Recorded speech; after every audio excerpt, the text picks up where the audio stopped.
Hello, everyone. I hope that you are doing well. If you're new here, I'm Alex. This is my channel, Frank Fiction, where I do reading and productivity sprints most every Friday at 5 p.m. Eastern Standard Time. If you are watching live, welcome. And if you are watching the recording after the fact, welcome to you as well. I am very excited to report that I have already finished my first book of the year, Boo Boo, which was The Carpet Makers, that was sent to me by Heidi, and I loved it. It was fantastic. And I do actually plan on doing a probably its own video review. That's my intention right now because I think that it's a book that deserves it. So I'm not exactly sure when that's going to come out, but it's something that I plan to do.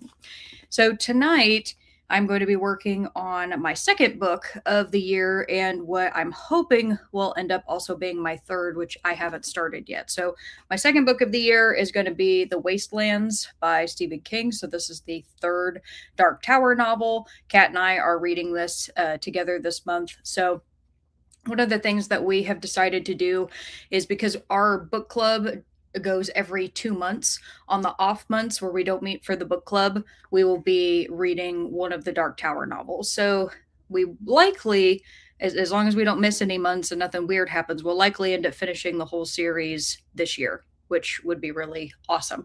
I am on page 32 of this book right now, and I already like the way that it's starting off better than the drawing of the three, mostly because I like that the characters are already established. Susanna and Eddie, and obviously the gunslinger Roland. It's got everything about these books is pretty odd, but what I really enjoyed was there was an introduction by King where he was talking about what his inspiration was for writing The Dark Tower, and he talks about both Tolkien and the good, the bad, and the ugly.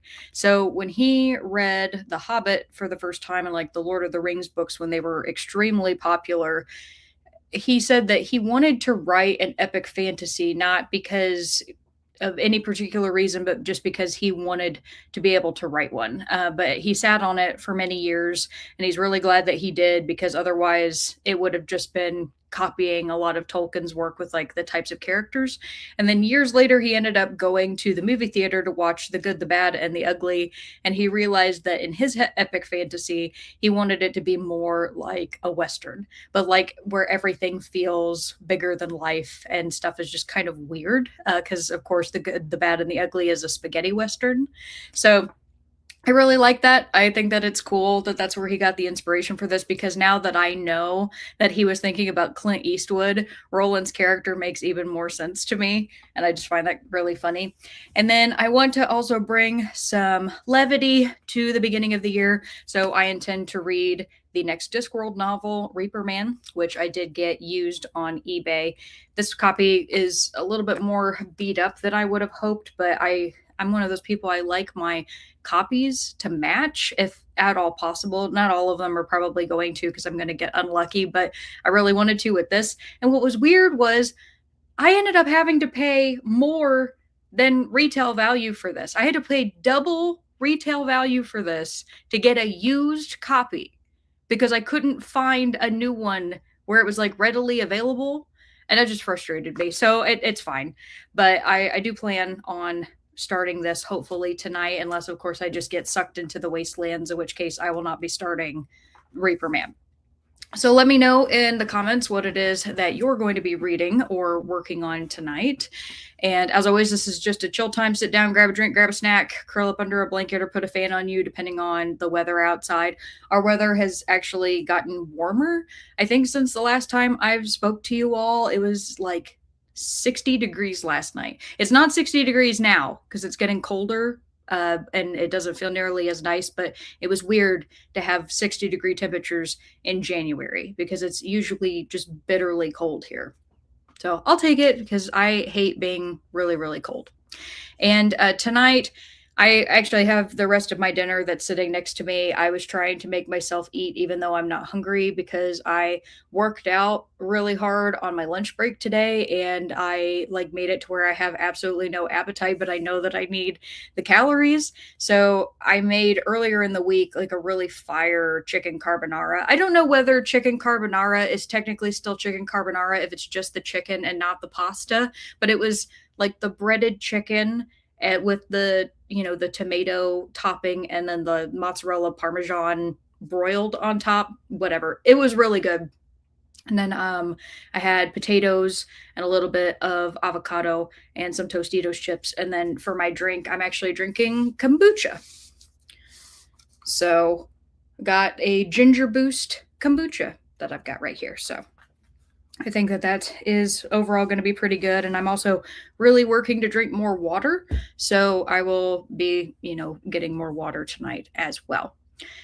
Now I'm going to go over and see who all is here and just how everybody's doing tonight. And Rob, I will say I had to come in early. And anytime you leave StreamYard, it deletes any comments that were made prior. Robert, I did see your early comment. So he was technically the first one that was here earlier on. But now we've got Nicole, and she says, hi, Alex, and hi, Rob, and hi to you, Nicole. It's good to see you. And Rob is here, of course, and Rob says, grab a drink, grab a snack. And hey, Nicole. Mary's here. Hi, Mary. Mary says, hello, folks, and hi, Nicole. Rob says, I'm reading The Black Tongue Thief. Ah, you got the Buellman going. Heidi will be very excited. Dungeon Crawler Carl. I want to know how that is, Rob, because that is a book I was joking about with Kat, because when we end up finishing The Dark Tower, I was like, you know what? We could just read another series together. And that one is extremely popular right now. And I want to know how it is. So let me know. You said, and The Husbands by Holly Gramazio. Awesome. And Stina's here. Hi, Stina. Stina says, hello, everybody. Rob says, Mary, hello. And Nicole says, hi to Mary and hi to Stina. Mary says, hello to Rob. Nicole says, Rob, how are you liking The Husbands? And Nicole says, I'm reading Ghost Road, a historical fiction. Oh, cool. Mary says, I'm reading Early Snow by Kevin Wolfe on page 73 of 178. Awesome. Rob says, Nicole, I just picked it up from the library 20 minutes ago. Did you hate it? I think you reviewed it. Stina says, I need to choose between Night Watch by Jane Ann Phillips and The House in the Pines by Ana Reyes. Is there one that you're particularly leaning towards? And Rob says, Keaton, I'm going with bacon burgers. It's funny that you say that, Rob, because Keaton and I have agreed that we're going to go to one of our favorite burger places here tomorrow, actually. So we're looking forward to that. And Stina says they're both due at 12:43 a.m. Oh, no.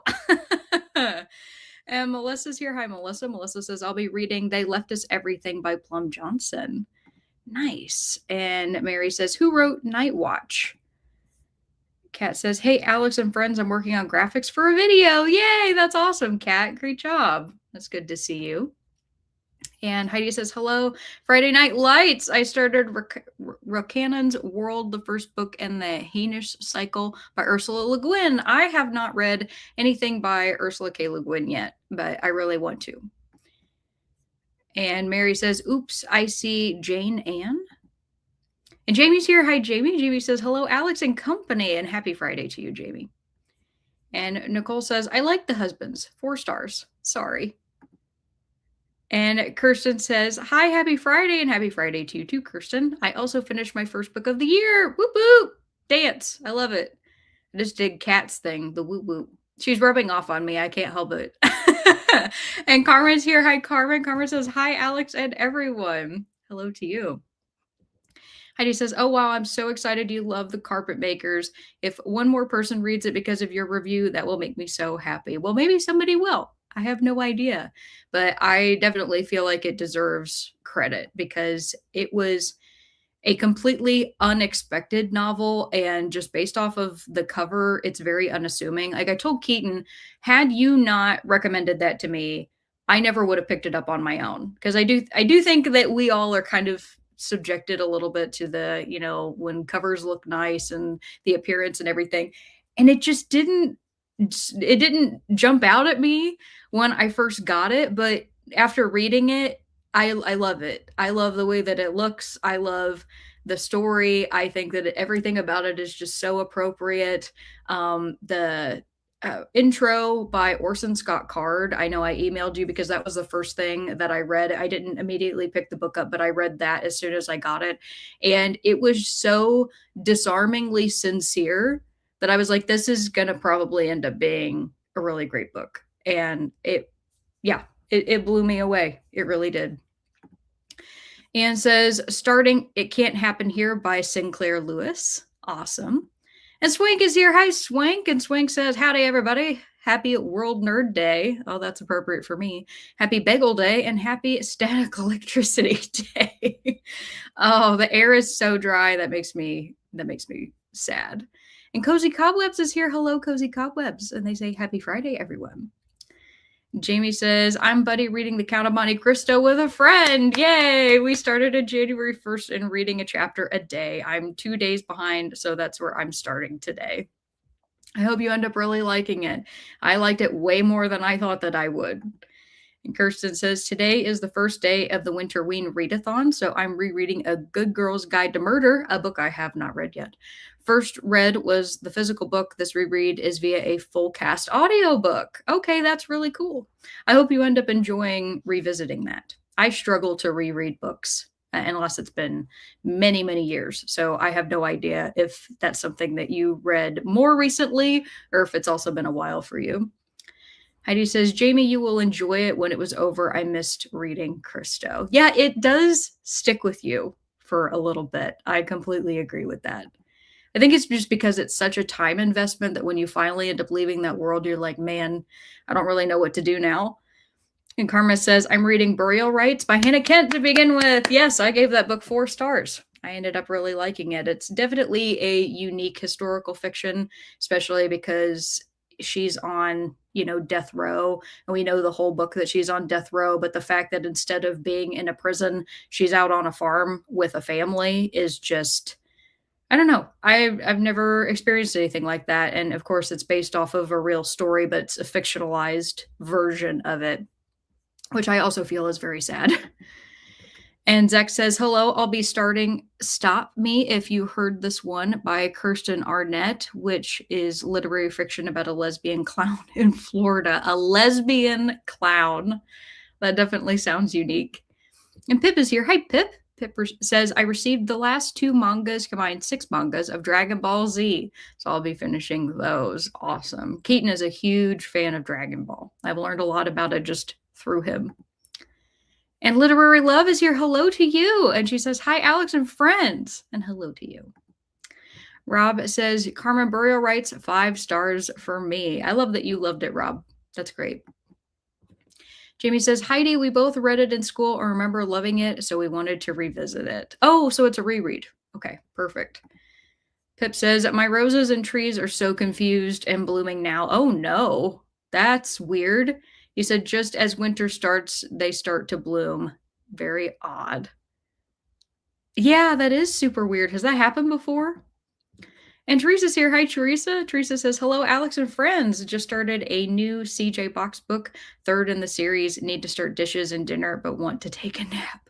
I don't blame you. I am completely worn out after my exercising, which is good. I'm glad that I am. That means that I got a good workout, but oh my gosh.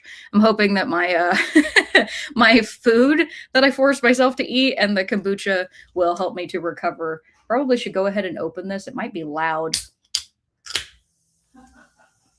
Keaton's laughing at me because he knows that every single time I open one of these, they fizz like really hard. I don't know if you can see that up at the top, but it'll just keep going. It'll keep going until I start drinking it. I never thought that I would be a fan of kombucha, but I really like this particular flavor. I haven't tried any others, but ginger is one of those flavors that I just love. Like I drink super strong ginger beer, like the extra strength version, because I love that like sharp taste, if you will. And Nicole says, yes, stealing first place. And Kat says, I started The Wastelands. Yay, Kat. We're going to be reading that together. I really like these illustrations, by the way. I've gotten to see just one technically in the story, but I've seen the second one as well. And I just feel that these are really appropriate for the story and they add a lot of character. Because, as you know, this is my first book that has illustrations. Kat on the drawing of the three had an illustrated version that was by a different person. The illustrations were, and I did not like them at all. And I know, Kat, you said on your sprints on Wednesday that you weren't a big fan of them either, but you like these more. So that makes me happy. I also really like the cover. I mean, I love trains, but like a creepy, weird demon train is kind of my vibe. I enjoy it. And Anne says, we're in New York City celebrating my birthday earlier this week. Awesome. Or you were in New York City. I've never been there. So that sounds like a lot of fun. I kept looking for The Correspondent by Virginia Evans and couldn't find it. The funny thing was I found it at the train station newsstand. Well, I'm glad you were able to get it. That's awesome. And Chris is here. Hi, Chris. And Chris says, hello, Alex. Hope you have had a good week. I'm reading The 10-Year Affair. 30% into it. Awesome. My week overall, I would say, was pretty good. I'm trying to look at the positive of everything that happened because it's easy to just be like, oh, it's okay, or it's just fine. That was not a ghost. That was Keaton. But yeah, I would say I had some good news that happened yesterday at work. I ended up finding out. So I gave some pretty substantial feedback to people who are decision makers about stuff that's going on with my buildings. And I was very adamant in my conversations with them and quite frustrated about the fact that they didn't take certain things into consideration because they just didn't bother to look or they didn't know to look. I don't know which one it was, but I was able to bring that up to them and they actually took it seriously and they used my feedback to better the situation that's going to be happening for our employees because we're going to be going through a major renovation and just kind of like getting that win of knowing that I made a positive difference by just daring to speak up because I felt like it was important because I was told outright that my office would have gotten less had they not talked to me. So that feels really good. It feels good for me, of course, for like the nature of my job, but it also feels good to know that that's going to benefit our people going forward in the future. So that was my big win for the week. Literary Love says, I'm reading All the White Spaces by Allie Wilkes and Just Like Home by Sarah Gailey. Awesome. Nicole says, at Anne, that's hilarious. Heidi says, Rob Bewley. I knew she'd be excited about that. And says, Neely couldn't stop laughing. Zach says, it's 33 degrees Fahrenheit here, and we got about 3 inches of snow. Ooh, we did not get any snow. I'm grateful for that. He said, light and fluffy, no big deal. And Swing says, I'm reading The Little French Bistro. Awesome. That sounds cute. Jamie says, yes, Buellman. Hope you love it. And Carmen says, Rob, that's great to hear. The prologue tells me I'll need the tissue near at hand.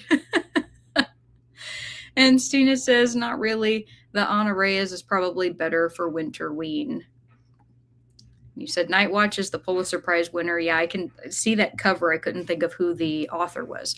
By Jane Ann Phillips. I've also heard a lot of people razz the Pulitzer Committee for picking it. I have heard the same thing because many people, when they picked it up, did not like it, which is one of the reasons that I haven't read it yet because I am undecided about whether or not I want to pick it up. And Kirsten says, my hair has been celebrating Static Electricity Day all week. Yeah, we have a ton of static in our house just because the air is so dry because we have electric heat. And Keaton uses a preamp on his computer for his audio mixing because he's really into music. And it was, I think, about 3 weeks ago, he was working on getting the static off of his records and he went and he touched his preamp on accident and it actually fried it. Like it killed the thing because we have so much static in our house. So that is not a fun time. Absolutely hate it. And Nicole says, oh, Anne, I have It Can't Happen Here. Let me know your thoughts. Anne says, Night Watch came out the same year as The Heaven and the Earth Grocery Store by James McBride. Pip says, oh, it's also Unofficial's Quitter's Day for all those New Year's Revolutions people. resolutions, people, I think is what you meant.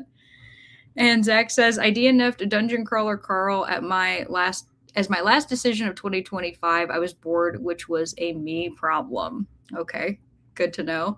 Heidi says, Alex, I also finally finished Roadside Picnic this week, and it's also fantastic. I've heard about that one. Said unique and I think foundational for that alien zone sci-fi subgenre. Yeah, I definitely think that's one that I'll have to read at some point in the future.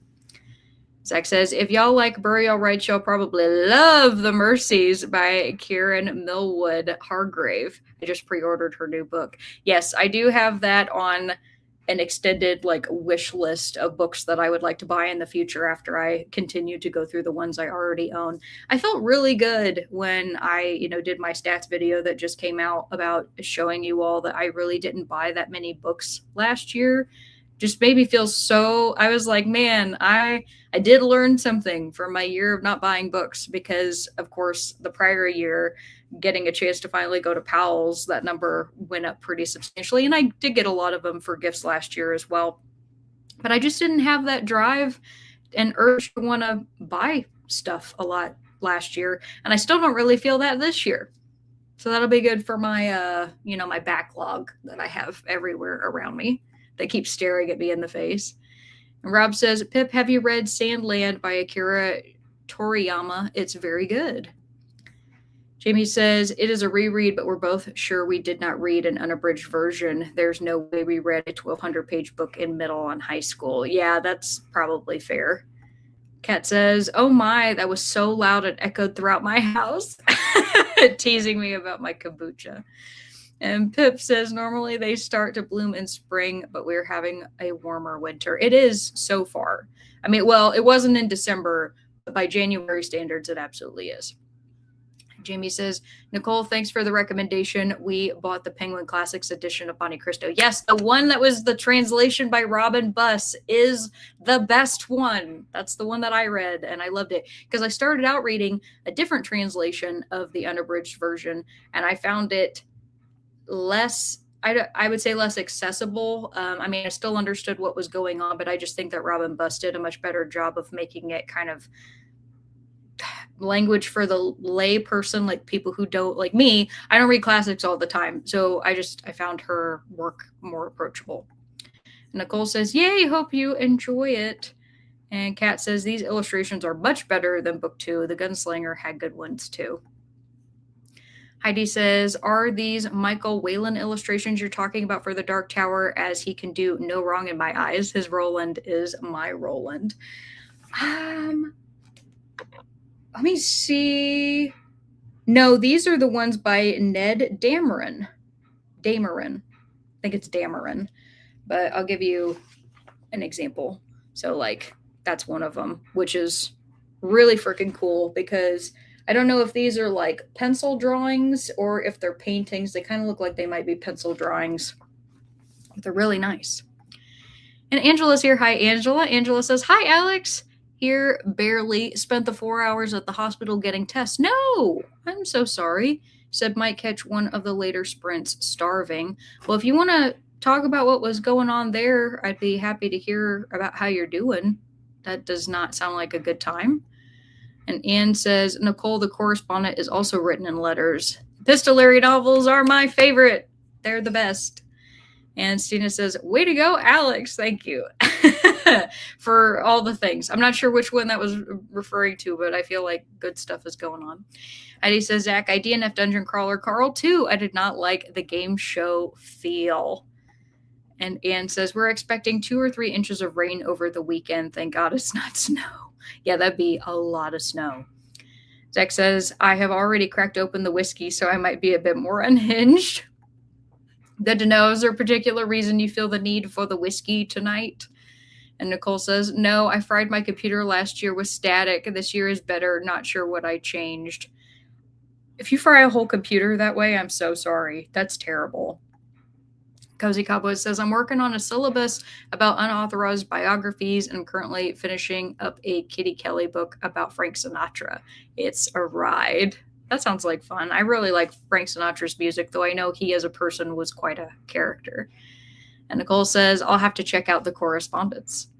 Christian says, I think I like this New Year's revolutions idea better than a New Year's resolutions. I might steal that for next year. Yeah, I like that too. That's funny. Rob says, what's with your people frying computers? Nicole says, not intentional.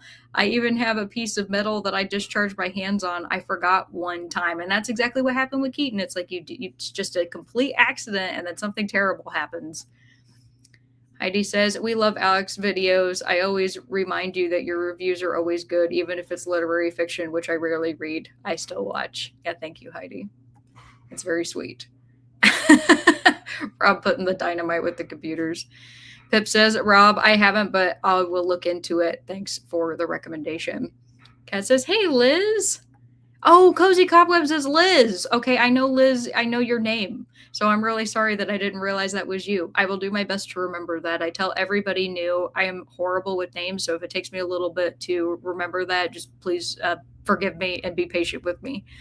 And Nicole says, it was terrible. I lost everything on the computer and needed to buy a new one. That sucks. Stina says, our whole house humidifier keeps turning itself off. When we start shocking everything we touch, we head downstairs to turn it back on. Yeah, those units are expensive too, to have one that's connected to your system instead of just having the ones that are through your home. Because I've thought about getting one, but I don't know that I want to pay for that right now. And Liz says, hi, Kat. Zach says, not really a reason for the whiskey other than I got 1.75 liters for Christmas and I should finish off my already open bottle. That is a lot of whiskey. I hope it's good whiskey. And Kat says, hey, Jen at Literary Love. Well, thank you so much. It's wonderful to see so many people in the comments tonight. It makes me feel really happy and full of joy to see everybody here tonight. And I'm going to go ahead and start our first 45-minute sprint of the evening.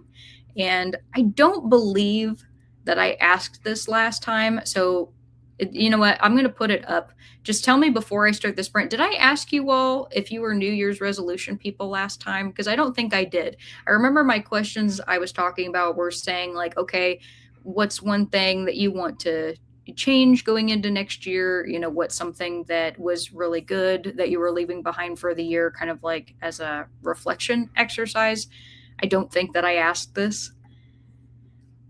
And Stina says, we have hardwood floors and a baby grand, and we live in a desert, so it's not optional. That is fair. And Pip says, Liz, I love your profile pic. Yes, that is really good. It's from Murder, She Wrote, right? I think. And Zach says, the channel of Technology Connections has a new video on humidifiers. He said it's wild. Oh, wild turkey whiskey. Very simple. I know wild turkey. And Liz says, Pip, thanks. Can't go wrong with Jessica Fletcher. Yeah, she's fantastic. That show is wild. For a really long time, I watched the channel Pushing Up Roses that did an episode. It was like a week on all of the different Murder, She Wrote episodes and talking about like what happened in them. And it just seemed like a lot of fun because I never got to watch those growing up, but I can tell they would be something I'd really enjoy. So yeah, Jessica Fletcher rocks. Alrighty, well, I haven't heard from anybody about this question, so I'm going to go ahead and go forward with it. And if it's a repeat from last time, I'm sorry. But let me know because I do see we've got quite a few people on that we don't normally have. So let me know if you are a New Year's resolution person or a New Year's revolution person, as it were. And I will see you all in a little bit. Happy reading. Bye.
All right, everybody, come on back. Let me know how you did.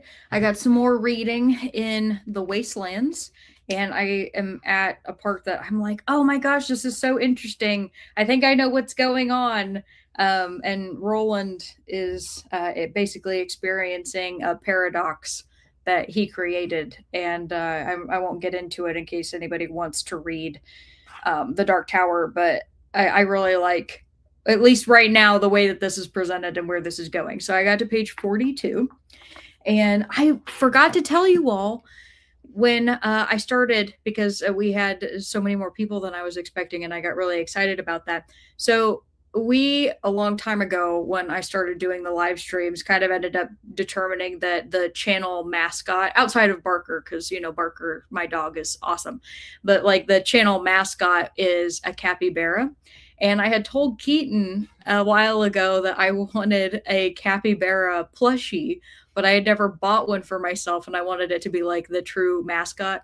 Well, for Christmas, he got me a capybara, and it's got a little removable piece of bread.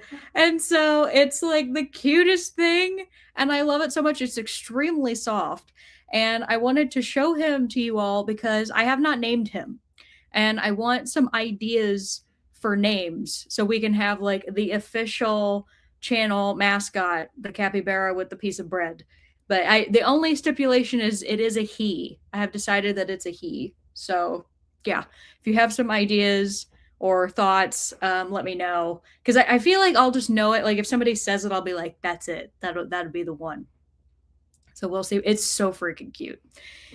But before we left, I asked you all the question, are you a New Year's resolution person? And I'm happy to answer this one first. I typically am not a resolution person in the sense that I don't always set goals for myself that last for a whole year, except for the time when I didn't, buy books. But I did set some New Year's resolutions for myself this year with the stipulation that they are attainable as long as I'm consistent. Like I didn't set anything crazy like, oh, I'm going to run a marathon, or, I'm going to lose an X number of pounds. My overall goal is just to be healthier and to start like doing weight training and to walk more, because I've been doing more research into like, oh, if like the fitness that you do now, how that impacts you later on in your life when you're like 80. And I told Keaton, I'm not here to be a bodybuilder. I want to do things that are going to make it to where when I'm 80 years old, I can open a pickle jar by myself, right? Like that's really what I'm going for. And those things are attainable. Like I can do that with just exercises here at home. I don't have to go to a gym. I can, use just my body weight and some light dumbbells. And I'm going to figure it out. So I've got that. And I also really want to drink more water because I'm horrible about staying hydrated. And it's not that I'm thirsty and I just don't drink water. It's that like I don't crave drinking water the way that other people do. And it also impacts your skin and just a lot of things in your health. So I'm really trying. I'm off to a great start this year. And then, of course, the general thing of like, I've been going to physical therapy and I want to alleviate my back pain that I've been having for a long time and make it to where I don't get like those really horrible pinched nerves anymore that like laid me out for a week. And I'm really excited to say that I've been consistent with my physical therapy. I've been going every week except for the week of, I think it was Christmas, because just her schedule was busy. But I have not had pain in my injury for 5 days. Nothing. I mean, there's like some general tightness that I have in my mobility and everything, but like the fact that I haven't been hurting is crazy. And I'm so happy that I have been going to physical therapy, and I'm beating myself up about the fact that I waited this long, but I'm happy that I'm doing it now. It's one of those things where it's like, it's never too late. Might as well just do it now. So that's my thing. Heidi says, I do not think I have ever made a New Year's resolution. At this point, I'm just trying to focus just on each week at a time or my head will explode. That is completely understandable. The guy named Michael who, they restarted Reading Rainbow, and he's a librarian and he's so sweet. I love him. He made a post on his account where he was like, 2026 isn't my year. My goal is just to survive and to take care of myself as best I can. And I absolutely think that that's a good way to look at it. Like, if you go into any year being like, this is going to be my year, and then things that are hard happen, and it seems like you just kind of like can't catch up, it just really demotivates you. But if you look at it as like, no, I just have to take it like one day at a time, one week at a time, that can do wonders for people. And I'm currently kind of dealing with that right now myself. So fully support you in that, Heidi. And Stina says, well, I'm hoping to go to one or both of the demonstrations in town tomorrow. So I guess I'm down for the New Year's Revolution. Good luck. I hope it goes well. And Kirsten says, I'm too much of a New Year's resolution person. I make way too many and then fail at all of them. Learning to scale it back to like 1 to 3 simple, doable habits for better success. It's a good way to do it. No crazy goals. That's the thing is like, if you set a crazy goal now versus an incremental goal, yeah, you'd be more likely to fail. But like if each year you build on the same goal, I think that's a problem that we have in our culture with this idea of a New Year's resolution. It's like you did it and then you accomplished it and then it's over, but that's not really how it is. Like if you're trying to build a habit in your life, why do you have to achieve your ultimate goal in just this one year if you're just starting? Like you're welcome to achieve part of that goal now and then continue the rest of it over multiple years if you wanted to. I think it's important that people, hear that. And Stina says, as for resolutions, I just have some general thoughts on things I can work on, not super specific. Kirsten says, Stina, yes, New Year's revolution. Zach says, I'm not a New Year's resolution person. I do pick 2 things of the New Year, make a point to eat more of them. This is the year of the Cheerio shroom. So my 2 foods this year are Cheerios and mushrooms. I remember you saying that. That's awesome. Not together, of course. I also remember you stipulating that. And Anne says, I'm going upstairs. I woke up twice last night with nightmares. I had my osteoarthritis shot this morning, which tires me out for about 24 hours. Well, I hope that you get some rest, Anne, and that you can get some sleep. And Kirsten says, feel better, Anne. And Rob says, resolution, I'll try to eat less microwaved breakfast sandwiches and pick up an 8-inch ceramic coated steel frying pan for omelets. Very nice. Love it. And Jamie says, not a resolution person either. I have some projects I want to complete this year, but I'm not trying to add any additional stress to my life. Very valid. There's always already enough coming at us every day. That is so true. And Anne says, not a resolution, but I'm trying to do the anti-brain rot challenge this year. Also great. Happy to hear that.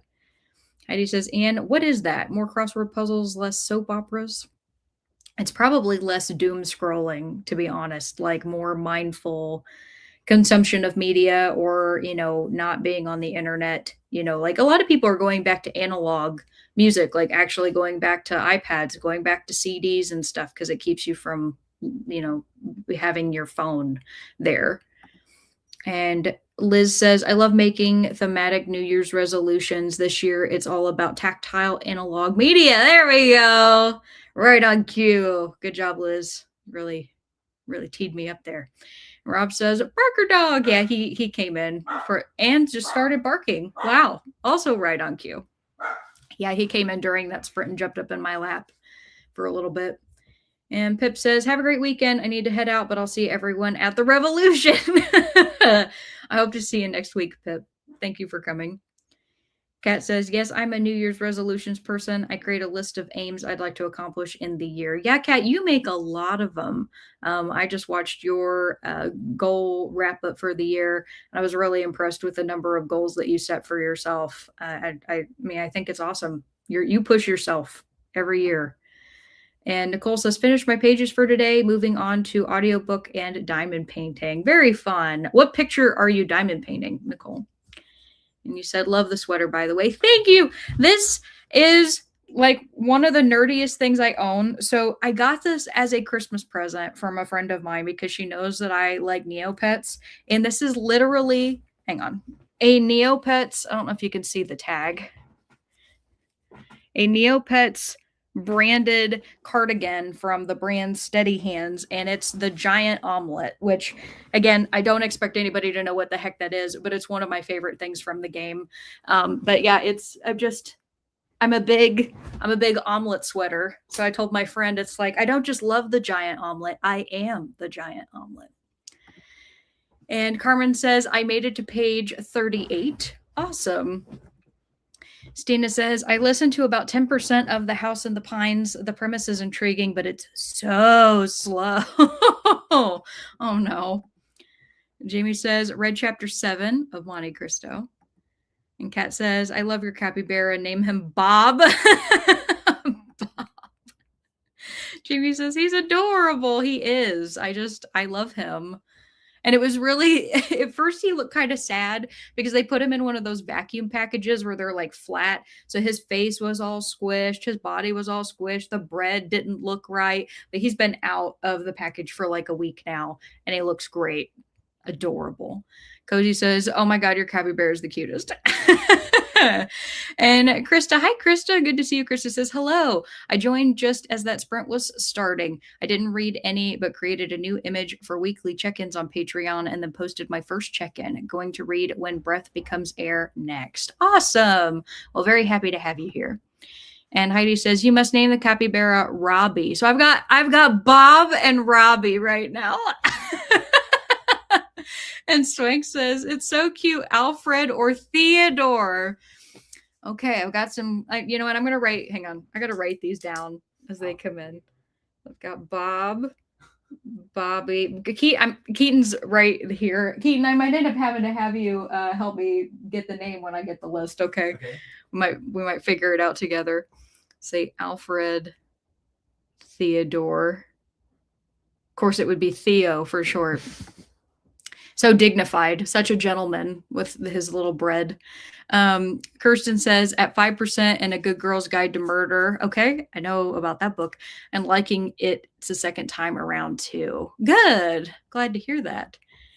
Angela says, Frank. Oh, of course. Francis? Frank from Frank Fiction. Yeah, but what I mean is like legally named Francis. Oh, legal name Francis.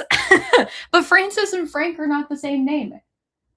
Frank is the name of Francis. Francis was the traditional one. Is that right? Yeah. Oh, okay. Well, Keaton is enlightening me that apparently the original name for Frank was Francis and Frank was a nickname. Yes. And okay. It just became, it's why people then started like stop naming their kids Robert and they just kept naming them Bob and Bobby. Oh, well, I have. It's like that. Okay. Thanks, honey. Yeah. I did not know that. Truth bomb. Truth bomb. Books and James is here. Hello. Books and James says, just realized I was on the wrong account. That capybara is adorable. Thank you. You said I have 2 kinds of daily goals: clean sink before bed and read a poem a day. Those are both great and achievable goals. Kat says, Kirsten, I want to read that one. My hubby and I watched the series and enjoyed it. Rob says, capybara, my suggestion is noodles. Noodles. Okay. And Nicole says, I love that. The pickle bottle life plan and lift a gallon of milk to that too. Yeah, absolutely. Pickle would also be a really cute name for a capybara, just saying. And Nicole says, with one hand. Yes, it's very important. I want to be independent, an independent old lady. That's all that all of us can aspire to. And Zach says, I started Stop If You've Heard This One. It's narrated by Cameron Esposito, which is a comedian I've seen live.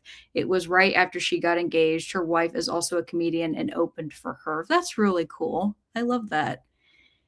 And Blake at Hearts. Blake! Hello, Blake. Good to see you. Blake says, hi, Alex. Just popping in to hit the like button. I'll probably come back after dinner. Well, thank you very much. So nice to see you.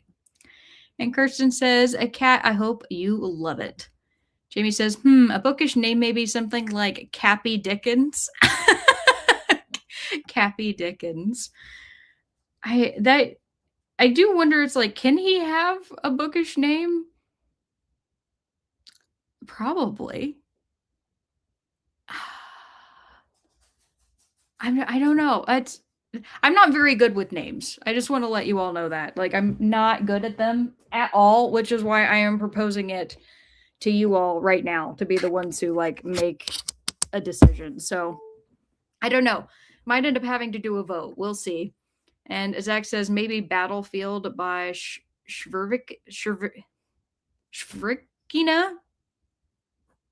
I don't know if I'm saying that wrong or if it was spelled wrong. And Angela says, hey, you're wearing Bob's omelet. Yeah, Rob, I was talking about omelets and I'm wearing an omelet sweater. And Jamie says, then you're dressed for World Nerd Day. I really am. But every day is World Nerd Day for me. And Kat says, Heidi, Hermie posted a video in Discord about the anti-brain rot challenge, reading challenge. I tagged you. Cool. Oh, Hermes is a cute name too. Hermes. And Nicole, hi Nicole. Nicole says, hello, finished supper, reading with Disney Plus tech support and trimming Kitty's claws. Going to be reading, or I'm sorry, you said dealing with Disney Plus's tech support. That sucks. I'm so sorry. And trimming Kitty Cat's claws, going to be reading The Whisper That Replaced God by Timothy Wolf. I have never heard of that one. I hope it's great. And Zach says, maybe name the capybara Maximilian. Maximilian. These are, guys, these are all really good names. I don't know how in the heck I'm going to pick this. Oh. Okay. I might seriously have to might do a vote. Liz says Leonardo DiCaprio. Oh, that's cute too. Damn spam calls. I hate them. Get these calls all the time. Leonardo DiCaprio.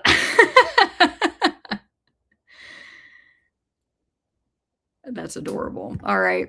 Jamie says, oh, I do like Theodore. Sir Theodore. And Heidi says, Kat, thanks. I will check it out. The anti-rod challenge. Zach says, yes, Frank. It's the diminutive of Francis. Learn something new all the time. Jamie says, love that, Liz. Liz says, Jamie, LOL, his name works for everything. It's true. It does. And Swank says, Edgar or Vlad? Edgar, Vlad. Zach says, I would be better with creative names, but I'm kind of drunk. Isn't that usually when you're the most creative? It's when you're under the influence. Jamie says, Alex, who's your favorite author or book character? Oh, God. That would be like me calling him Terry for like Terry Pratchett or something like that. Or Death, because Death is like the quintessential character from Discworld, but I don't want to call him that. That is not happy at all, even though I love that character. Terry would be kind of funny, though. It's Terry, the capybara. And Angela says, by the way, Frank is adorable.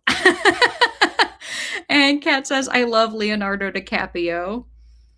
And Zach says, sorry, apparently YouTube ate my other comment. What song for the New Year's Revolution? LOL.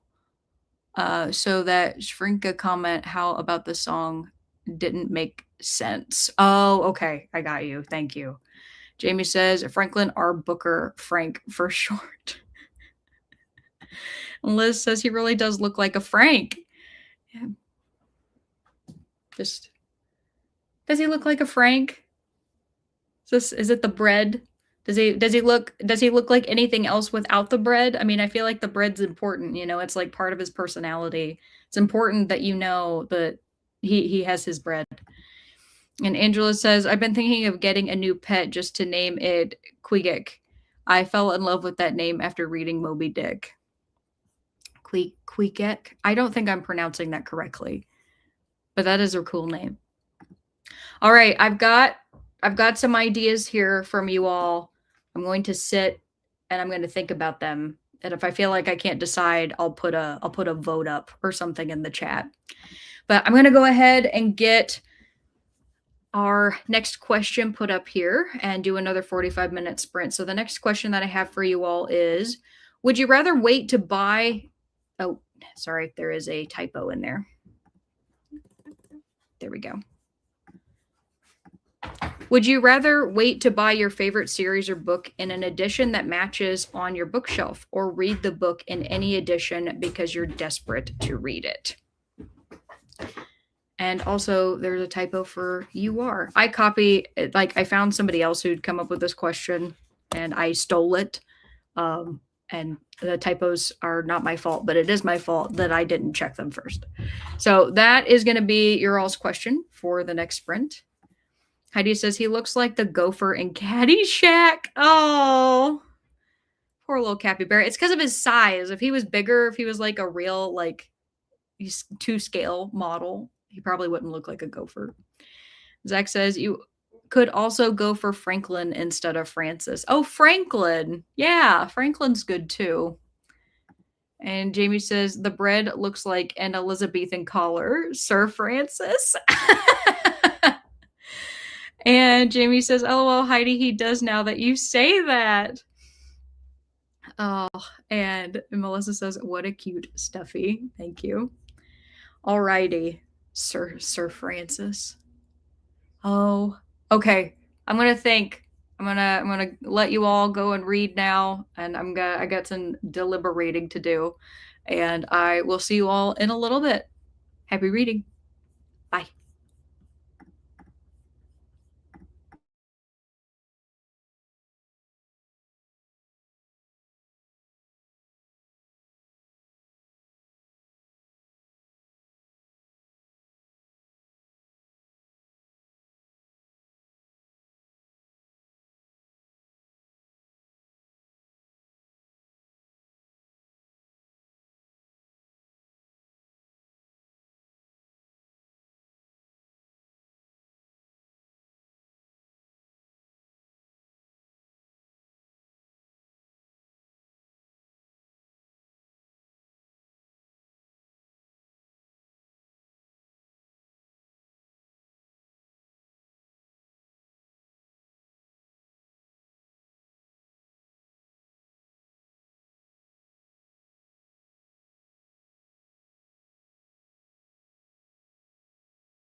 All right, everybody, come on back. Let me know how you did. I made it to page... Oh. Hang on. Sorry. I had myself pulled up on another tab because in order to be able to create a poll, you can't do it in StreamYard. You have to do it within YouTube. And I forgot for a second about the delay. So I made it to page 56 in the Wastelands. Still super interested in what's going on. Keaton's currently playing the Scent game with Barker, so he might be running in and out over the course of this sprint. And before we left, I both put the poll out in order for my capybara to get a name and asked you all the question, would you rather wait to buy your favorite series or book in an edition that matches on your bookshelves or read the book in any edition because you're desperate to read it? I want to see first what you all decided. So it looks like my capybara with his little bread is now going to be dubbed Sir Francis, Frank for short. And I'm going to end my poll now so I can, there we go. I can close this. So all hail Sir Francis. I love him. And I love that you all decided that that would be the name. That brings me joy that it was a collective effort. So thank you. And I will go ahead and go on over to the comments. And Kirsten says, bread and jam for Francis. Yeah, I have a feeling that that probably would be his favorite midday snack. I feel like he must hail from a land whose greatest export is wheat. Just seems like, you know, that makes the most sense. And Jamie says, I feel like he needs some kind of title. I feel like Sir should probably be good. I think Sir's good. And Melissa says, I would rather wait to buy my favorite series edition in an edition that matches on my bookshelf. Okay. Zach says, Franklin Devil Horns Robo Shark. So dignified. And Angela says, too funny. My boss's name was Franklin. Loved that man. We worked together for 20 years. I was the only one who got away with calling him that. He went by Frank. That's really cute. I love it. Swank says, I'd like for the copy that matched what I owned. Jamie says, I would wait to buy the matching edition, but borrow the book from my library and read it now. I feel like that would probably be what I would do too. It kind of depends on the book, because if it's part of a series that I already know that I want to read it, I guess I would usually always end up buying the first edition that comes out, which means that the other editions that would come out for sequels would normally be the edition that would match the first one. Does that make sense? Versus the special editions, which usually come out later after a book has already been popular for a while. So, and I do not read new books very often. I often read books that have been out for a while, which also normally means that a series has progressed since the time that I pick up the first book. So you can usually get books that match later on if you don't read them new anyway, because they're already released in whatever format you prefer. I can't think of an instance in which I've had to wait for the edition that I want, if that makes sense. I hope it does. And Angela says, I would rather wait to buy the matching edition because I'm very matchy-matchy. And Jamie says, I'm going back Franklin R. Booker Esquire, very distinguished. Oh, that's cute too. That is really cute too. Franklin R. Booker Esquire. And Stina says, my only real book collection is of Agatha Christie's works, so it's a hodgepodge of editions. I'm gradually upgrading, but it's more about finding specific editions that appeal to me instead of ones that match together. I think that makes a lot of sense. And you said it's about the hunt through used bookstores or that new anniversary edition coming out. I would be bored just plunking down money for a matched set. That is also fair. And it's hard too, because depending on what the book is, it could have, you know, literally 20 different editions. I'm thinking of some popular books like The Hunger Games was one where so many years later they ended up coming out with that graphic novel version. Like there's just, if the book is very popular, there's going to be so many. And unfortunately for a lot of us, you know, you might see a book, like let's say there's a trilogy and they do a special edition of the first one, but they don't do that same edition of the other ones. So if that happened to be the first one that you bought, you might get kind of screwed in a way. I feel like book publishing can be really weird about that. Like they'll decide to do a new edition just because, but then they don't complete it properly, or it takes forever to complete it. And Rob says, read because I'm desperate. My Empire of the Wolf trilogy books don't match. All right. He said names Frumpleton, Toast, Edgar Allan Slow. Toast is just, yeah, it's just toast. I enjoy that too. Frumpleton is cute. And Nicole says, I'll go ahead and read it in any format, but always be on the look for the Holy Grail find. My Ravenclaw set had PB instead of HC book 7. Ended up buying a new book set last year when I found it. Got ya. Stina says, we have a few auto-buy authors and Brian exclusively reads ebooks, so we pre-order those. Sometimes I will add an audiobook for an immersion read. Got ya. And Mary says, I read any edition. I've stopped collecting. Stina says, though I have started buying special edition hardcovers of T. Kingfisher when I feel like splurging, and I always pre-order the Murderbot hardcovers. So far, Tor has kept them shelf match friendly. Tor is such a great publisher, though. I don't feel like they do nearly as much crap as like some of the other publishers, but I could be wrong about that. That's just my opinion. And Mary says, I'm on 102 of 178. My nap appears to have overlapped both sprints and the chatty bits. And Nicole says, thanks for sprints. Off to happy hour. We'll enjoy your happy hour. That sounds like fun. Good night, Nicole. And Mary says, good night to Nicole. And Kat says, I would rather wait. Stina says, I went ahead and renewed the Ana Reyes book since book club is still almost 2 weeks away. Listen to Night Watch to 4%. It's trying too hard to be edgy. This is now my first DNF of the year. Oh, dang. Okay, so you got to 4% and you're like, no, I'm done. Good to know. It's really good to know. Because I had considered reading that book for a future Indigenous Heritage Month. Because I really enjoyed it when I did that 2 years ago. And I'm a little nervous about trying to start that story. Kat says, I'm taking a break from my graphics, only have 3 more to watch a couple of episodes of Kimmy Schmidt with Barry. I'll keep you running in the background. Oh, well, that's sweet, Kat. I hope you two have a good time. So, tell Barry I said hello. And Stina says, so I'm starting a reread of A Master of Jinn. Cool. And Kirsten says, barely got anything read that sprint. I'm a bit consumed by the depressing and alarming news cycle. It's challenging my focus. Gonna try to rein myself back in. Yes, doom scrolling is very harmful. That's something that I also want to aspire to do less of this year, but it's just so hard.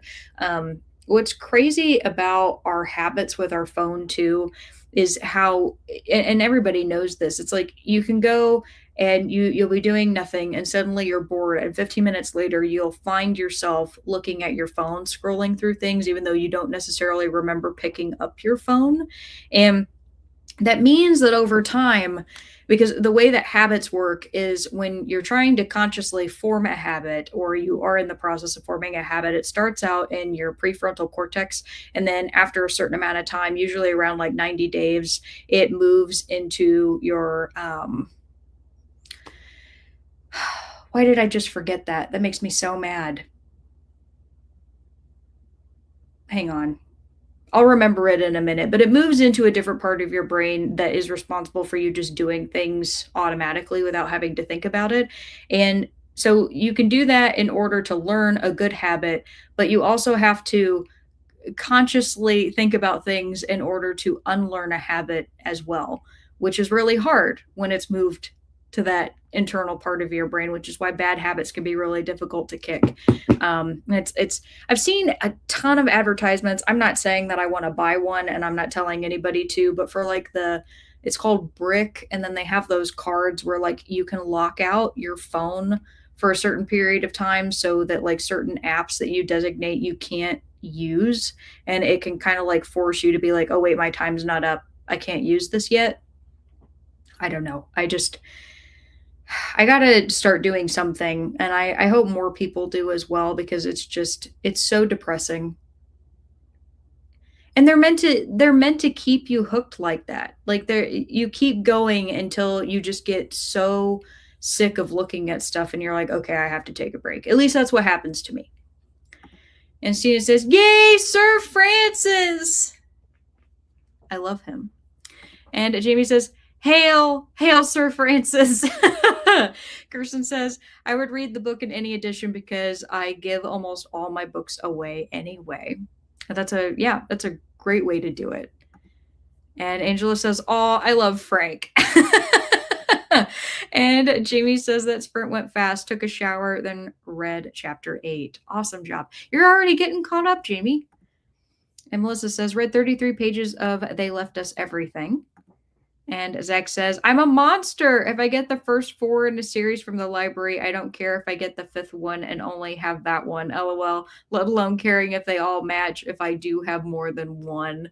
Oh, that's so funny that you would have just like one of the sequels.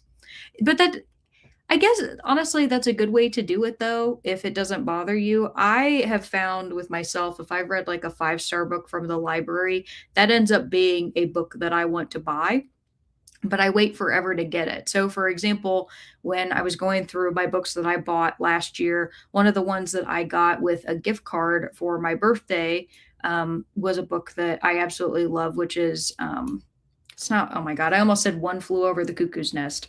Cloud Cuckoo Land. There we go. Cloud Cuckoo Land. And I had held off on it because I felt bad because I had already read it. I read the library copy. I was like, do I really want to spend my own hard-earned money just to get a copy of this book? But because I got it with a gift card, I was like, you know what? Let me just get it. And now I'm happy that I own it because I do intend to reread it sometime in the future. But yeah, I also, if I read a book at the library, I don't typically get a physical copy, even if I want one. Liz says, my bookshelves are pure chaos, so any print edition works for me.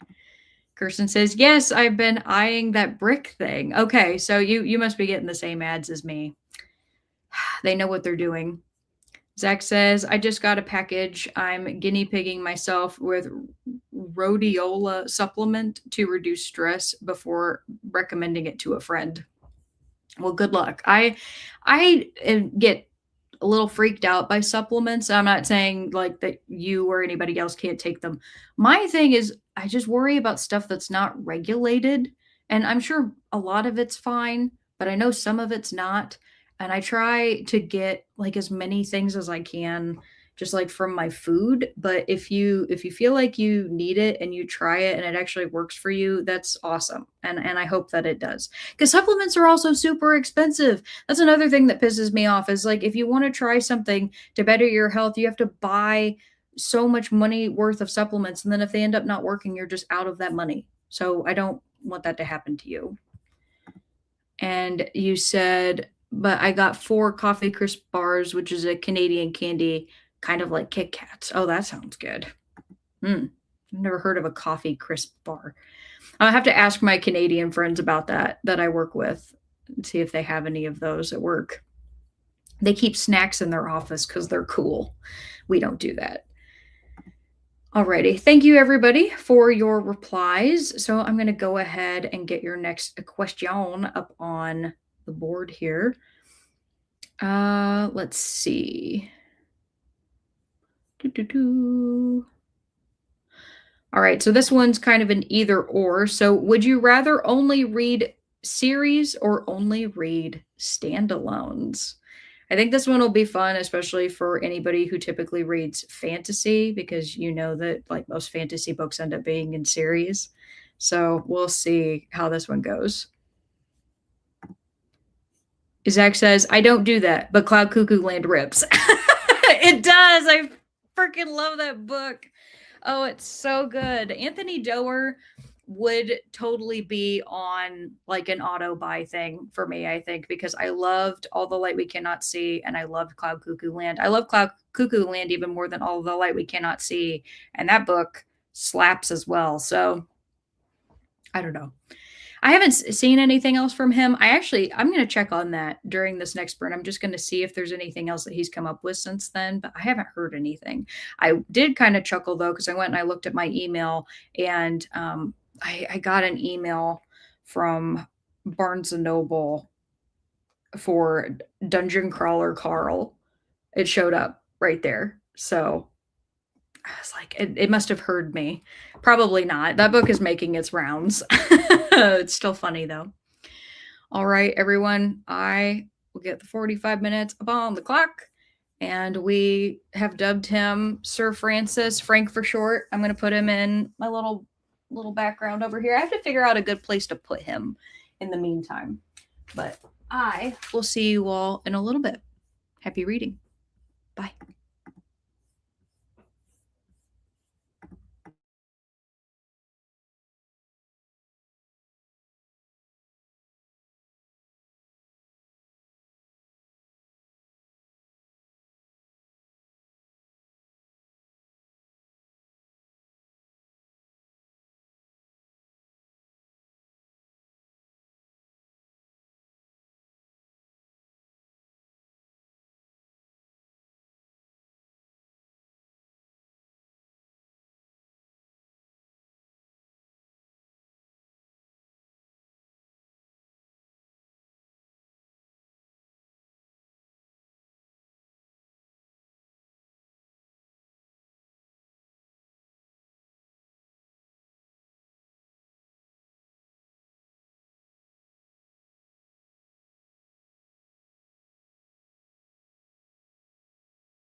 All right, everybody, come on back.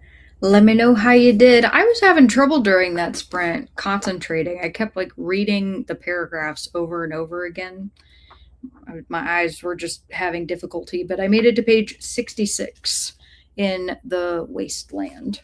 I might end up taking some time during the next sprint to work on my I do like a book stats journal every year that I make myself, like all the graphics and everything. And I haven't worked on my one for 2025, and I was planning on having that be my weekend project. But I might be able to like start some of the smaller stuff and kind of get it set up for myself to do the bigger lift for it this weekend. And it's like, still creative, still book related, but it would make it to where I think my eyes would get a little bit of a break. So that sounds like a good plan, at least for the next sprint, if not the next two.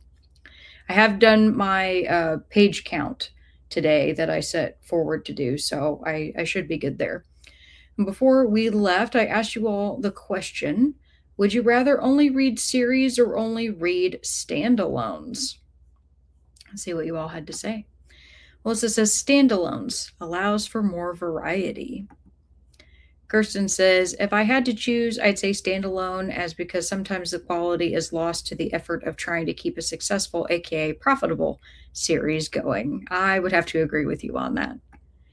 And I just wanted to note the part of the brain I was trying to think of earlier was basal ganglia. So there we go. And Swank says, it depends on the series. I would do both. I'm a mood reader. Zach says, I don't trust supplements either and normally wouldn't take them, but at this point, I'm desperate to help my friend with their issues, so I got a month's work to see if it makes any difference on me. That is very sweet of you, Zach. And Angela says, I have to go to bed now. I'm fading fast. Good night, Alex. Good night, Sir Francis Frank. Have a great week ahead. And Heidi says, series is you can totally get immersed in a different world. I was expecting you to say series, Heidi. I was living in Randland for 3 months when I binged The Wheel of Time. The memories of those stories are super special. Yeah, because you also read it with your brother too, and I love that. And Zach says, I'll vote standalone, but I'll tank an entire series. So if they're all out, I treat series like one massive book, anyways. Oh, I get you. Yeah, okay. So you're saying you'll read them all kind of like as one shot. You said my book has a bearded dragon pet named Bradley. That's cute. Bradley. And Rob says standalones forever if I had to pick. Dungeon is great, by the way. You'll love it. The humor and the details is one thing, but Carl is intelligent and resourceful. I think that's why so many read this series. Well, I'm glad to hear that. Isn't there a like a dog of his girlfriend or his wife or somebody, and they don't like each other? I think it is like a small dog. I can't remember. Thought that was in the description of the first book. Kat says, that's a tough question because I love both and have series favorites. If I had to choose, I'll pick standalones, but I don't like it. Mine would be very easy. I would just pick standalones because that is the predominant thing that I read. It would be hard for certain things. I mean, there are series that I do want to read going forward. I have like comic series, for example, that I read, and I would be forbidden at that point from reading those, which would suck. But I feel like I would still get by if I was allowed to read standalones. And Mary says standalones. And Jamie says, standalones. I'm a huge horror reader, so reading only series would not work for me. Yeah, that's true. Not many horror series out there. And Stormy's here. Hi, Stormy. Stormy says, hi, everyone. For the Would You Rather, I have to go with series since it's mostly what I read. And Stina says, I refuse to choose. Teresa says, only read standalones. I do like both, but I get sick of series after 2 or 3. That is the reason why I cannot read books in a series back to back. I have to space them out, books apart, because even with books that I've been super excited about in the past and I absolutely loved and I gave 5 stars on the first one, if I go and I immediately read the second one, I never like the second one as much as the first one. And I can't tell if it's because then I have high expectations for the second one or if it's because I'm tired of the author's voice and I just need a break. Because if I take a break from them and I come back, I end up liking them a lot. Like Becky Chambers is the one that comes to mind. When I first read The Long Way to a Small Angry Planet, I gave that book 5 stars, and then I read the next book immediately after, A Closed and Common Orbit, and I ended up not really liking that book at all. But then when I took a break and I read the next two in the series, I gave both of those 5 stars. So it's just weird. I know that I can't read things back to back unless, of course, it is a comic because they're so short. So I guess that's another reason I'd be okay with standalones. Stormy says 46% into Willow Leaf Lane by Rayanne Thane. Awesome. And Swank says, I made it over halfway. Woot woot. And Mary says, hi, Storm. Stormy says, hi, Mary. And Heidi says, I read a chapter and my book is getting better and better. I love that. And Jamie says, switch to my audiobook of Sorrow and Bliss so I could get some chores done. And Zach says, I can still make up a solution to a Rubik's Cube on the fly, so I paired by myself. Or you prepared yourself another drink. How many are you in now, Zach? How deep are you in your well? And Rob says, Cat Princess Donut. And Kirsten says, aw, Bradley was the name of my late great senior rescue chihuahua. Aw. It's a sweet name for a chihuahua, too. Teresa says, I can't even read the same author back to back. Yeah, thank you. Yeah, it's just a thing.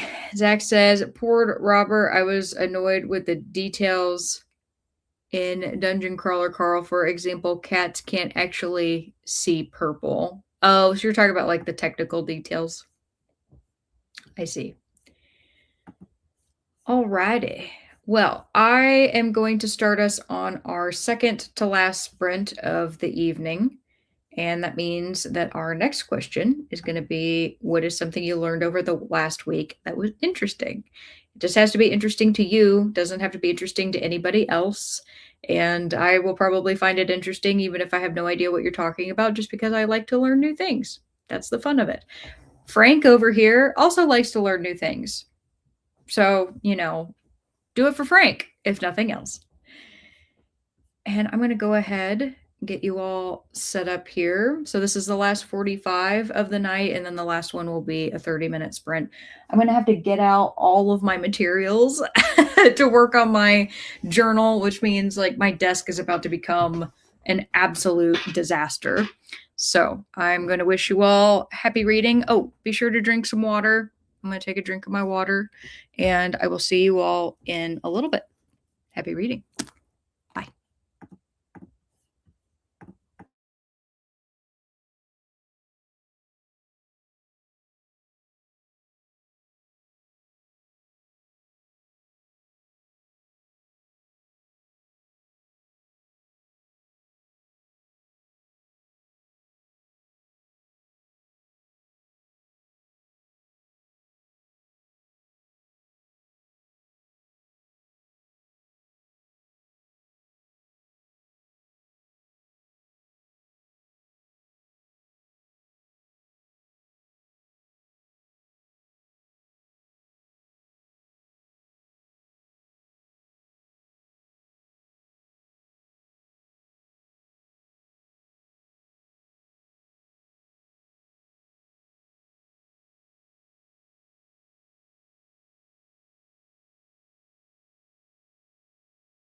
All right, everybody, come on back. Let me know how you did. I ended up spending that time doing my reading journal that I typically do. I was able to get my homepage kind of set and trying to get everything glued down, made the little graphics for it and everything, just in case anybody is curious.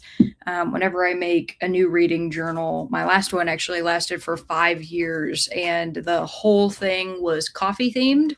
And so last year I officially ran out of space in that book. I got myself a new one. So I got one of these beautiful Archer and Olive square ones, which was almost twice the size of the one that I had previously used so that I could make my graphics bigger and easier to see.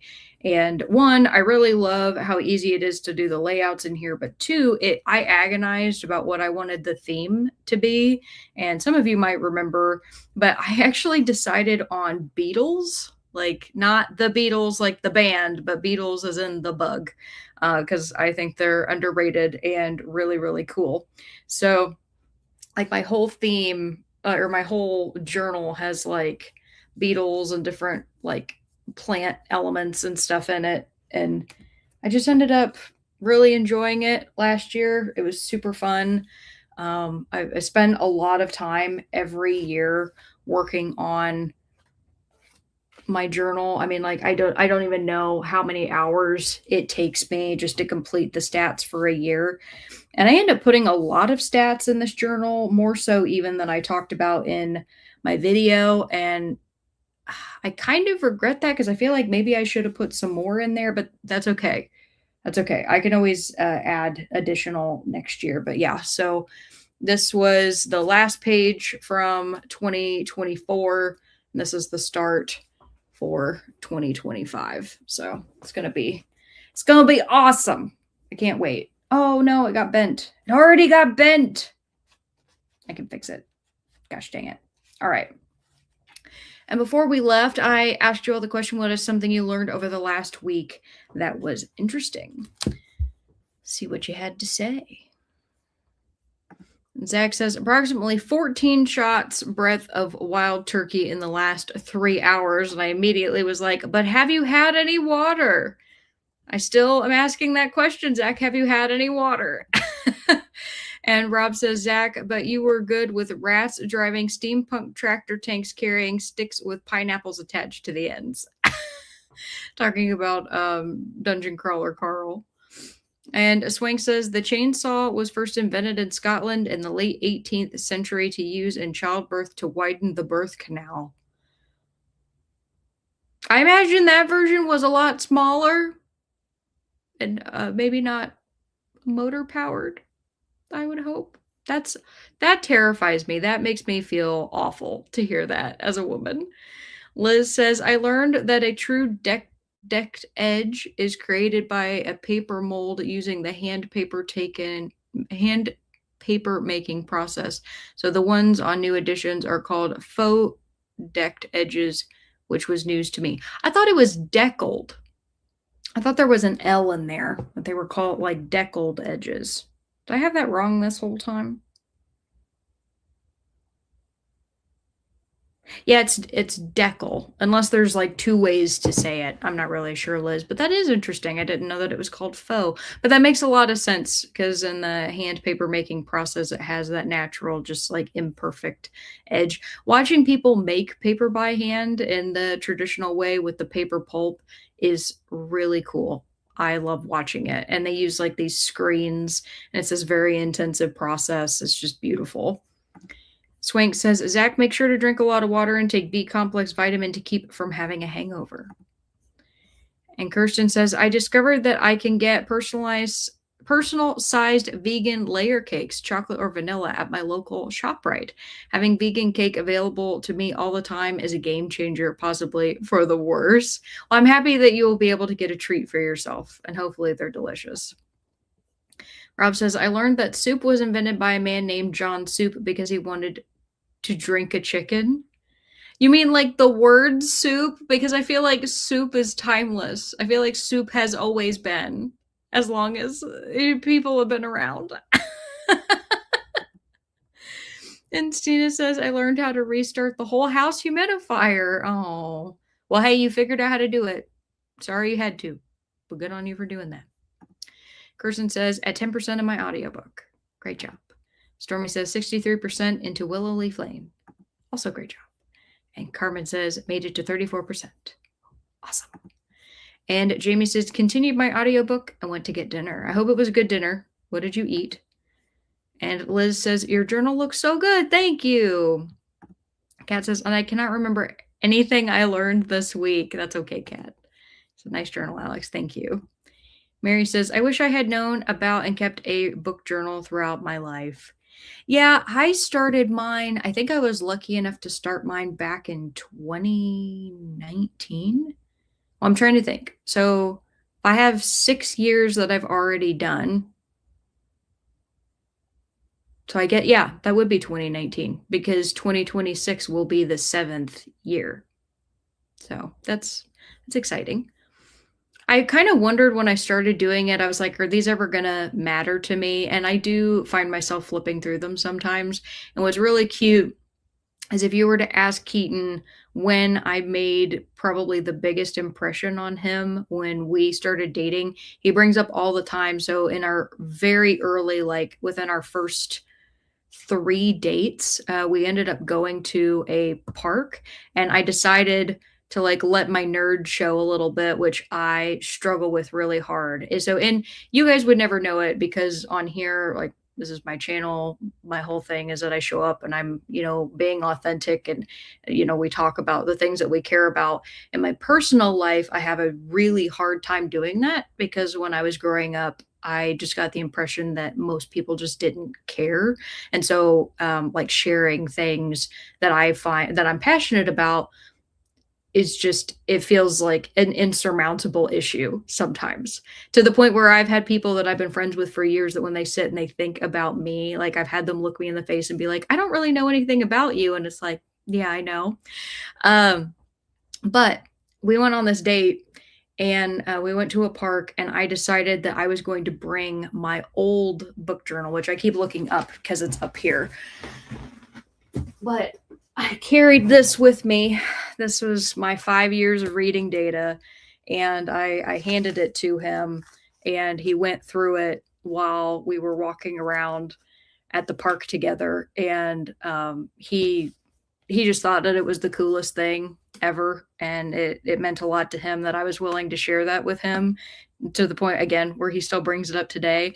And that was one of the very easy times for me to say that I knew that he was a good one. Is just he's always just let me be myself just forever, and that's what he loves about me, and he gets to be himself too, which is awesome.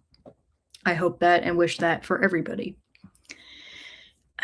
And Liz says, should say deckled, darn spell check. That's okay. No worries. Melissa says, got 47 pages done and they left us everything. Got to about 43% or point into the book. These parents really did leave their kids everything. Zach says, about 3 mouthfuls of water. Well, you could use some more, Zach. More water. Like 4 more shots of water, my friend. Just straight water. Rob says, just deckle. That's what the device is called when you put the book in. Oh, okay.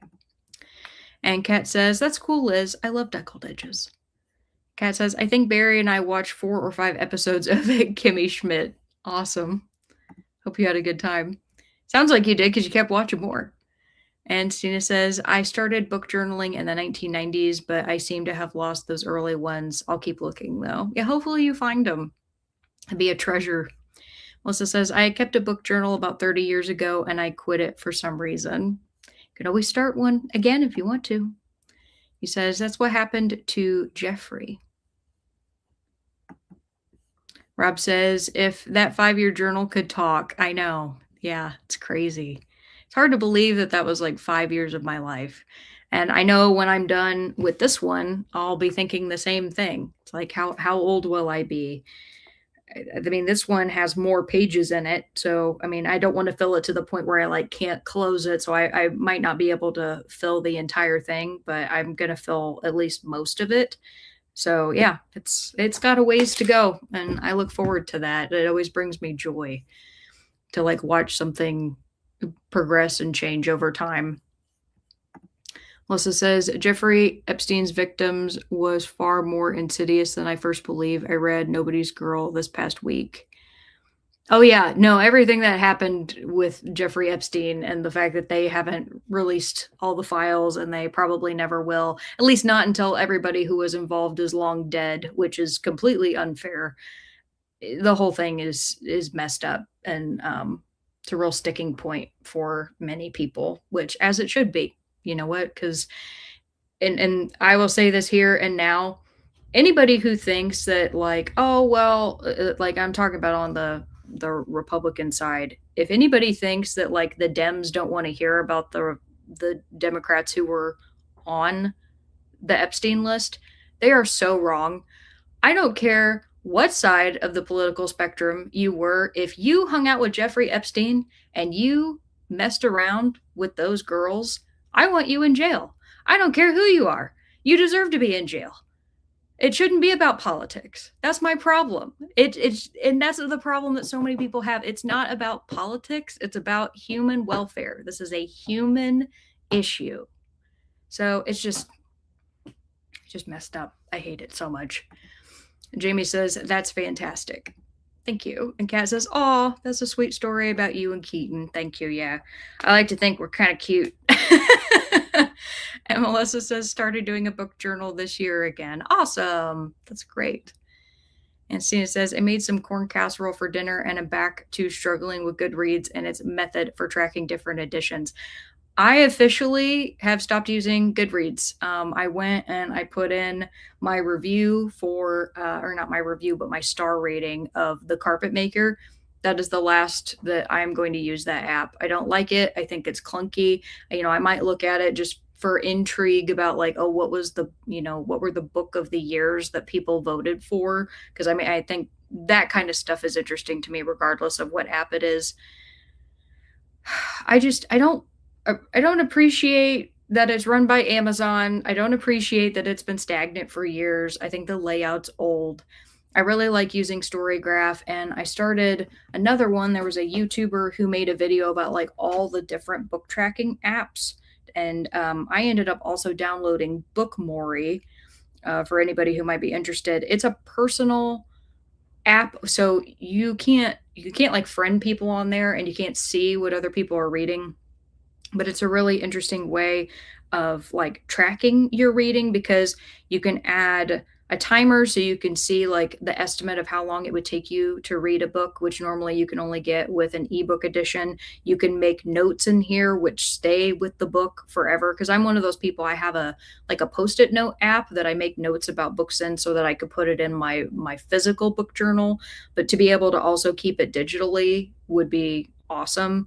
And then it's got like, you can track like your streak for reading. You can set like a daily goal for yourself so you can see if you're keeping up with that. It's just got like some other stats, and it's free. You can pay for a subscription if you want access to additional stats, which is I think like $28 a year, but you by no means have to do that. You can just use the free version.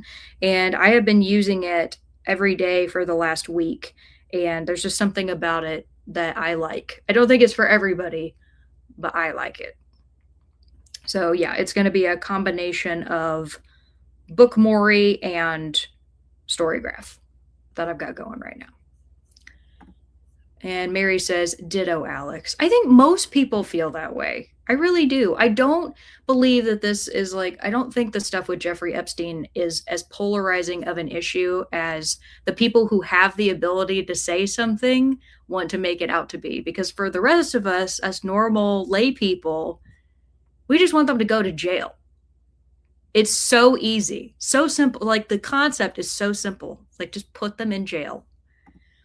And Zach says, you share a lot more than the last person I'm no longer friends with. After 3 years of carrying the friendship by myself, I tried to repair it, but it fell apart. Yeah, trying to find that balance with people in, at least, and I'm only speaking from my perspective, but like that balance with people in my personal life has been hard for me because I don't view everyone as like equally a friend. Like I definitely have people that are better friends to me than others simply because of the fact that they take an interest in my life. And anybody who asks me questions about my life or remembers things about my life automatically is a better friend because I have had plenty of people in my life that like they're around and you have fun and you go do things, but it's never really any deeper than that. And it doesn't necessarily have to be. I think plenty of people have friends that, you know, it's like you have like the one or two or three like really close ones, then everybody else is kind of like in a grander circle of what you would define as friendship. I have always had like tight knit groups. And the funny thing is too is my group friends for my groups also I've always kept separate. So I don't like try to intermingle all my friends in my personal life. Like I if I make friends in a specific context, like my friends that I go to trivia with, right? I'm not asking them to go hang out with my friends that I have had for like the last 10 years that I, you know, met at work or like their spouses ended up introducing me to other people and it became a bigger thing. Like I'm not trying to bring everybody together. I am not the social glue. And I like that. That doesn't bother me at all. I wish I could be like a better host and stuff to people, but like I'm that's just not my role. I'm not the social glue. And Melissa says, I bought one of those that you can buy for about $10. Oh, yeah, the book journals. Very nice. Stina says, I use Goodreads, Fable, and the Story Graph. Each one does something different that I like to use. Yeah, very fair. Fable, I've heard a lot about. I kind of learned a little bit about it with that same video that I found Book Mori because they were talking about, you know, the features of Fable. And it didn't appeal to me, but I could see why it would appeal to a lot of people. Melissa says, I use an app called Bookly to track my time stats. I have seen Bookly as well. Sina says, and I like using my librarian status at Goodreads to help my author friends. Oh, that's cool. And there's Keaton. There's my Keaton. He says, hi, everyone. Everybody saying hi to Keaton. And he has new handle. I think, wasn't that his Keaton, or Keaton, wasn't that your handle before? Is it that thing where everybody's name shows differently and he's like on here for the first time since that happened? I'm not really sure. Zach says, I wish I could send you a response about the degrees of friendship to that person, but things kind of went thermonuclear and I can't talk to her anymore. And I am really sorry to hear that, Zach. That sucks.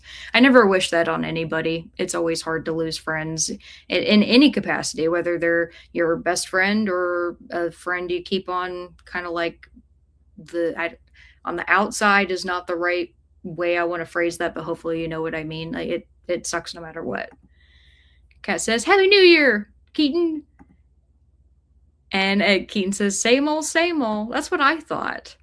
That's my name in the city. Jamie says, hi, Keaton. And a howdy, Keaton. And you're not, no, I got you. I think you're fine. Also, please drink water, Zach. I'm going to say that again. Actually, everybody should drink water, okay? Be hydrated. Have your skin be glowing because you're hydrated and what do people say? Like hydrated and in your lane. I don't know. I'm not hip and down with the kids in case anybody hasn't noticed. Rob says, I went to download Bookly, but with all the talk of brain rot, I turned my phone off. Good for you. And Keaton says, Happy New Year. And Carmen says, hi, Keaton. And Stormy also says hi to Keaton. Keaton, you're practically a celebrity. I love that for you, honey. Everybody knows you, as they should. You're my other half. And Keaton says, unbothered, moisturized, happy, in my lane of focused and flourishing. Yes, thank you. As you can see, Keaton is way more hip and down with the kids than I am. So, well done. Alrighty. So, I forgot to say my thing I learned. I thought this was cool. Neil deGrasse Tyson made a video talking about the acronym that we use for pounds, because we're still on the imperial system instead of the metric system here in the United States. And the acronym for pounds being LBS, I have always wondered why it didn't have a P and like what that was supposed to be shorthand for. Turns out it's shorthand for Libra, like the astrological sign, because the sign for Libra is scales. So, fun little tidbit. Keaton just putting a face, just a blank face. Zach says, I did drink about 10 ounces of water. Good. I'm so happy to hear that. That brings me joy. Thank you, Zach. I want you to be healthy and have a good time. That's all I want for everybody. Keaton says, Zach, nice, nice. Keaton also approves. Wonderful. All right, everybody, that leads us to our last question of the evening and is going to be our last sprint, which is going to be 30 minutes. I will continue to work on my book journal just because I'm definitely in a mood to do it. I realize now.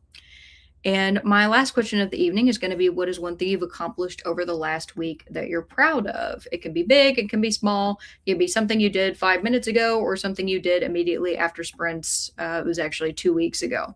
But either way, it's important to recognize our accomplishments, no matter how big or small. I've got the timer reset here. And you see, is that giving a heart? Good. Makes me happy. Okay. All right, everybody. Doing our last sprint and wishing you all a very happy reading or resting or watching TV or whatever it is in the heck you're doing. And I will be seeing you all in a little bit.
All right, everybody, come on back and let me know how you did. I apologize. I lost track of time and I'm trying to glue something in my book really quick. So let me just need like 15 seconds to get this lined up on this page.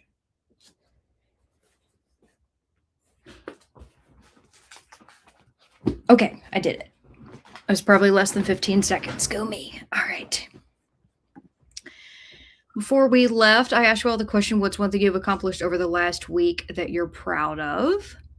Let's see what you all had to say. Stina says, I started a commonplace book. I think it will be a fun way to journal books as well as other stuff. Cool. And Swank says, I'm learning to treat myself better and work on my mental health. I love to hear that. I want everybody to treat themselves well. Be kind to yourself. Rob says, off topic, here's hoping a booktuber that doesn't read enough cranks out more content because they are great. Good things for Frank Fiction and at Keaton in 2026. Thank you, Rob. I really appreciate that. And I'm hoping to be able to make more content too. Last year was just a really off year in general, but I think if I can get it off to a good start, because that was the thing. Last year was not off to a good start at all with the books that I was picking. Automatically, I'm off to a better start right now with the books that I'm reading. So that just feels good, you know? And Angela says, took a nap and back alive. Pagebound is the latest book tracking app that a lot of people are moving over to. I just did it myself, ran by 2 women. Peach Bowl halftime, 35-7 Indiana. Go Hoosiers. I love that. I don't know anything about Peach Bowl, but go Hoosiers. And Jamie says, I'm proud of myself for making the decision to get out of my apartment for a couple hours tonight to go to a movie with a friend. It's been a rough week for everyone. Well, I'm so happy that you went out and that you got to spend time with a friend. Quality time with people that you care about is known to raise spirits immeasurably. So that's awesome. Also, what movie did you go see? And Angela says, I like that Sir Francis is sitting in a perfect spot where he can keep an eye on all of us. That's right. And he is sitting up a little bit higher than me, so he may look down on his kingdom of wheat and such. I do love his little removable bread. It's so cute. Because here's the thing, you have no idea how many different capybara plushies I had looked at, and I never bought myself one because I couldn't decide. So Keaton deciding for me and it being so cute is great. And Jamie says, thanks for sprints, Alex. Have a good weekend, everyone. And to those who are going out to join the protest, stay safe and thank you. Yes, stay safe for everybody. And Karma says, thanks, Alex. I'm heading off for the night. Good night, everyone. And good night to you. And Keaton says, Rob, the first rule of showbiz, give the people what they want. And you also said, we have great conversations after she's finished a story. I'm lucky to get the live show experience. Aw, that's so sweet. Says analysis is fun. That's true. So, fun fact, I know I've mentioned this before, but Keaton getting me to talk about books is the reason why I joined BookTube. Because I used to, oh my God, and it's still hard for me sometimes, but it's considerably less difficult than it used to be. So what I would do is I would read and I would do, like, I used to have a blog and I would type out my thoughts, but I didn't talk about books in person with people. Well, Keaton would just be like, so what are you reading? Tell me about your book. He still does that to me. Like every single book I'm reading, he's like, so tell me about what's going on. How are you liking it so far? And in the beginning, I used to feel so frustrated and like clammed up because I'm like, oh, why are you asking? But then he would get me to talk about it. And I was like, oh, wow, I actually have a lot to say about these. And it's kind of like built a skill. It's like, you know, building a muscle. So when he says, you know, I get to get the live show experience, he really does. Like I work out a lot of my thoughts and feelings about books before you all ever hear about them. So, I mean, that's a fun time, right? I think it is.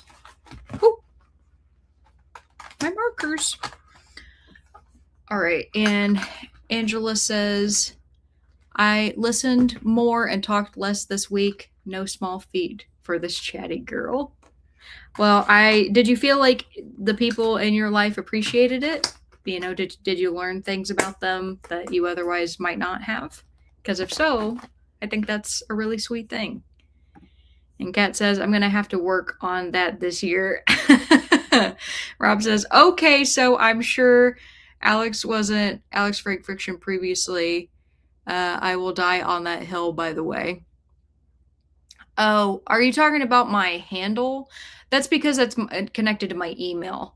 So my business, I guess it is technically a business email, even though I make no money doing this. But yeah, my business email is alexfrankfiction@gmail.com. And that's also my handle on like Goodreads and I think my Instagram is that too, even though I don't post anything on my Instagram. But yeah, that's probably why it's showing up that way. YouTube just messed up a bunch of stuff. I don't know why you can't like get permission to, change whether you want your name to show up a different way. It's like, what the heck? And Melissa says, thanks for the sprints. Got to the 57% point and they left us everything. Very nice. And thank you for coming. Stina says, I finished a reread of The Birthmark for Nathanuary. Nice. Stormy says, 73% into my book. Great job.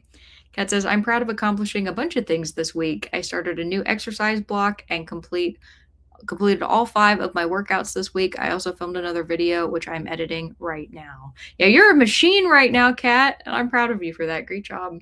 I too, my accomplishment has been health related. I mean, like I also had a win at work, which I mentioned earlier, but just, doing my physical therapy, not being in pain, starting an exercise routine, eating more protein, just to, just have a overall healthier life. Not because I'm trying to run a marathon or anything like that, but I feel good about that. I feel like I am succeeding in my own small way. Still can't do a push-up worth a damn, but maybe one of these days I can. And Kirsten says, 1 minute we're in the chatty bit, the next minute the alarm was just waking me up. Oh no. It's okay. You must have needed the rest. Angela says, made it to 88% in Buckeye tonight. Thanks for the sprints. Thanks for coming, Angela. It's always great to see you. Kirsten says, proud that I've kept my Duolingo French streak going. Good for you. That is a hard thing to do. Any sort of streak is hard to do. And Kat says, plus I cemented my one-word theme for 2026 as well as my 26 for 2026 list. Stay tuned. I also finished my first 2 books of 2026 this week. Go, Kat. Look at you. Angela says, I think I just heard him tell Zach to drink some water. And Stina says, thank you for the sprints and chatting. And thank you as well. Zach says, I saw Pagebound on the channel. Allison talks about books. I don't use apps, but it looked interesting. Swang says, thanks for the sprints and thank you. And I'll go ahead just because we're getting to the end of the comments. And I always feel like people get cut off at the comments when I say goodbye because of there's a delay when you hear me talk. I'm getting ready to log off. Wishing you all a very, very happy weekend, that things can just be infinitely wonderful for you in the next week as much as they possibly can be, that you have great reading success, hobby success, success with people in your life, and that when we meet next time that you'll have happy things to talk about ringing in the new year, because that's what I want for all of you. So stay safe and stay well. Angela says, yes, a few of my friends were going through hard things this past week. I'm very sensitive to their needs. I'm sure you are. You seem like a person who would be. And Kat says, thanks for sprints, Alex. Loved hanging out with you and this amazing community. Happy weekend, friends. Yes, I had a wonderful time hanging out with you all as well. We do have a great community. I mean, we came together to give a name to Sir Francis. I couldn't do that with any other group of people. So I thank you for that. And Kirsten says, thank you for the sprints and thank you as well. All right, everybody. Good night to you, and I'll see you next time.